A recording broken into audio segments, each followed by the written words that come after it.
أعوذ بالله من الشيطان الرجيم بسم الله الرحمن الرحيم. Dear students, Assalamu alaikum wa rahmatullahi wa barakatuh. Today our topic is poem Snowdrop. Subject English, class 10th.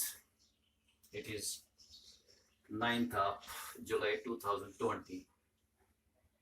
This poem Snowdrop has been written by Ted Hughes. Ted Hughes, he was born in 1930 in the West Riding region of Yorkshire in England. He was born in rural area. His father, William James, participated in the World War I, and his father's fighting in the war made a permanent impression on the memory of Ted Hughes, on the memory of this poet. He developed love for animals and birds. This interest in animals starting from or dating from his childhood remained with him throughout his life and accounts for a large number of animal poems which he wrote. This was about the point. Now I will read the poem. It is a short poem. Now is the globe shrunk tight around the mouse's dulled wintering heart. Weasel and crow, as if molded in brass, move through an outer darkness, not in their right minds. With the other deaths, she too pursues her ends, brutal as the stars of this month, her pale head heavy as metal. This snowdrop, this is the name of a plant which gives white flowered flowers. This plant, this poet has given us that this impression that